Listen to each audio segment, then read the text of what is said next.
On va revenir maintenant un peu plus en détail sur la terminologie des différentes actions que l'on fait en terrassement. Donc tout d'abord l'implantation.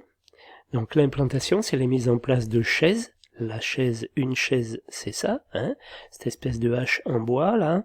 Donc de lettres H, on met deux poteaux qui peuvent être métalliques ou en bois, une planche, hein, voilà. Sur cette planche, dans l'axe, on met une pointe, on tire un cordeau. Ce cordeau sera donc l'axe de la prochaine semelle, par exemple, ou de la fondation à venir. Voilà. Après avoir fait l'implantation, le premier travail que l'on fait, c'est le décapage. Le décapage, c'est ce que l'on voit sur cette diapositive. Donc c'est le terrassement sur une faible profondeur, bon 20 cm, mais ça dépend des régions, hein, 20 cm, 30 cm, ça peut aller jusqu'à 40 exceptionnellement, en principe c'est autour de 20 cm, destiné à enlever la terre végétale. Le décapage peut être précédé d'opérations de débroussaillage ou de dessouchage, comme on a vu dans la première diapositive. Voilà. On enlève donc la terre végétale, comme je vous l'avais dit plus avant, parce qu'on ne va jamais construire sur des éléments organiques. Hein, voilà. Donc on enlève cette terre végétale. Certaines régions on appelle ça le pelon. Voilà.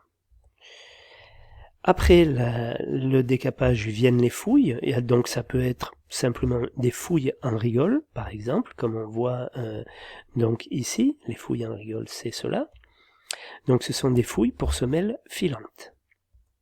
Il peut y avoir des fouilles en puits ou en trou, ici, donc les fouilles pour semelles isolées, hein, plutôt donc celle-ci, ça va s'appeler des fouilles en trou, hein, ou en puits, bon vous verrez indépendamment les deux termes. Une fouille en trou, bon elles sont plutôt destinées aux semelles isolées, hein, voilà. Et fouille en puits lorsque on aura des excavations un peu plus profondes. Donc les fouilles en puits, terrassement de petite surface mais de grande profondeur pour des fondations profondes de piliers ou de puits de fondation. Hein, voilà.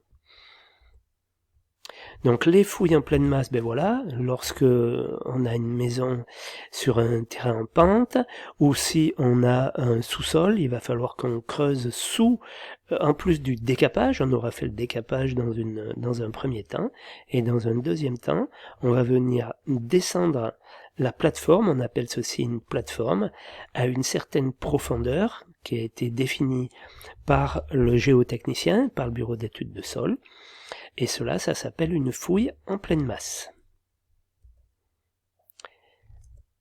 Pour la sécurité du personnel, à partir de 1,30 m de profondeur pour une fouille, et pour une largeur inférieure aux 2/3 de sa profondeur, soit pour de la semelle filante, hein, ou des longues grines par exemple, le blindage des fouilles est obligatoire. Le blindage des fouilles, c'est cela. On met du bois, hein, ça peut être des planches ou ici comme des panneaux, et puis des étais qui viennent maintenir tout ça pour que les gars puissent travailler après en sécurité. Voilà. Pour une profondeur supérieure à 6 mètres, le blindage fera l'objet d'une présentation d'une note de calcul. Bon, le blindage peut également être nécessaire si l'éboulement des fouilles met en danger l'environnement également. Voilà. Donc lorsqu'on a déblayé, mais après on remblaye, hein, on va remblayer donc les terres de fouille, et on va remblayer également les terres végétales. Donc le remblaiement, attention, lorsqu'il est question de remblaiement périphérique du mur de soubassement, il s'agit des deux côtés du mur et non pas que du côté extérieur. Donc périphérique, c'est je remblaye ici, je remblaye ici. Hein, et ici aussi, en fait, tout ce qu'il y a à remblayer. Voilà.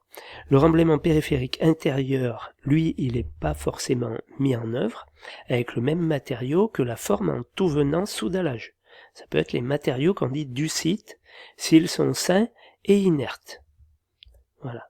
Donc peut-être fait avec le matériau du site, comme je vous disais, à partir du moment où il a été validé par le bureau d'études de sol.